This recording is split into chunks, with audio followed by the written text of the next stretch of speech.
morning, everyone. My name is Casey Samson. I run the Casey Samson Team here in Northern Virginia. Today we're going to talk about winning contracts when there are multiple bids on a house. Not rocket science. It's spring 2020. We've listed 10 houses, 8 have gone under contract. Most of those have had multiple contract presentations. In fact, we had one that had 41 contracts registered on that house. So I'm going to give you a rule of thumb of how to win these contracts in very difficult situations like this. You find the house you really like, you really want that house, here's how we're going to go get it. All right, first of all, if there are 3, 4, 5 contracts, it's not coming in at list price, so don't offer list price. Have your realtor run comparables and know what it's really worth. A lot of times, my team will list a house, and I will estimate its value at somewhere around $860,000. I'll list it for $850,000 because the buyer pool under $850,000 is 4 times larger than the buyer pool over $850,000. Make sense? We're trying to get as many people in the house as possible. So when those contracts start coming in, and they will come in, we're looking for something in the $860,000, $870,000, maybe as high as $875,000. That's what we're looking at. So when you find that right house and it's priced correctly, offering list price is like shooting yourself in the foot. If there are 5 or 6 contracts, it may be $10,000, $15,000, $20,000 over list price. If they've done what we've done, just to encourage these bids coming in, it may go as high as $875,000. So the first thing you want to be cognizant of is offer the right price. Most buyers make this mistake. Well, let's just offer them this, and you will lose 2, 3, 4 contracts because you want to be too tough on that price, okay? So what happens is on your 5th or 6th, then you make a mistake of overpaying for a house. You're so beat up, you're so tired, you really are desperate now. Now you're going to make a mistake. So let's not do that. When you start out, let's be reasonable. Let's read the listing agent.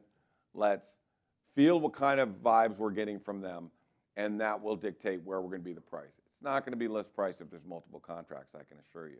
Know how many contracts are coming in on a price. Know what the house is actually worth. Your realtor should be able to put a price on that house of what it's actually worth. So then you can go from there. So now let's talk about other things. Let's talk about terms. Home inspection. So when you get a home inspection and you put that in your contract, it should be for informational purposes only. Now, the winners sometimes get their home inspector out there on Monday morning. They walk through the house. They look at all the important items and systems. They get the report, not a report, but they get their feedback from their home inspector. And sometimes they'll come in without a home inspection. They'll remove the contingency altogether. We like that as listing agents. That's number one. Number two, if a house is listed for $850,000 and you've assessed that the house is worth $860,000, $870,000, and you offer $875,000, then make sure the appraisal language says it only needs to appraise for $850,000. You're the one that said $875,000, not the seller.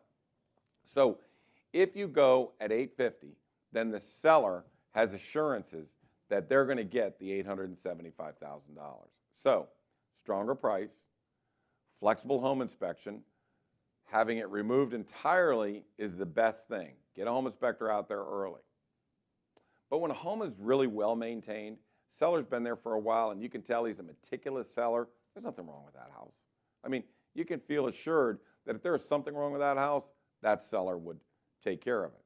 If there was something major wrong with that house, the seller would have to disclose it. If they don't disclose it, they go to court and get sued for $2 million. And I can show you that lawsuit.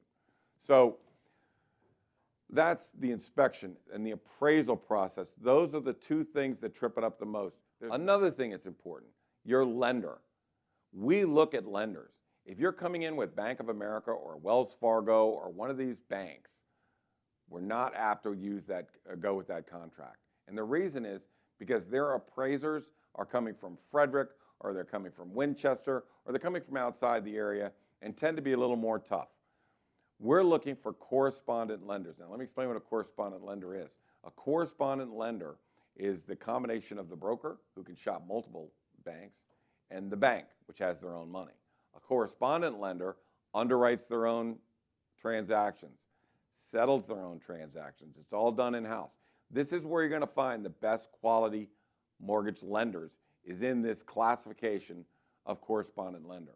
So if we see something like First Heritage, which Mike Filan is a member of, McLean Mortgage, Intercoastal, some of those lenders, we're more apt to go with them because we know that if something goes wrong, I can pick up the phone and I know I can talk to Dave Hollipeter. I know I can talk to Mike Filan. I know I can talk to some of these, Vicki Warnick.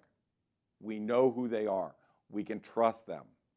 If you have a Bank of America or a Navy Federal Credit Union or a Wells Fargo deal, you're talking to an 800 number if something goes wrong. That's a problem. That's a problem. So one of the things we look at is who is the lender. The other thing we're looking at is the realtor.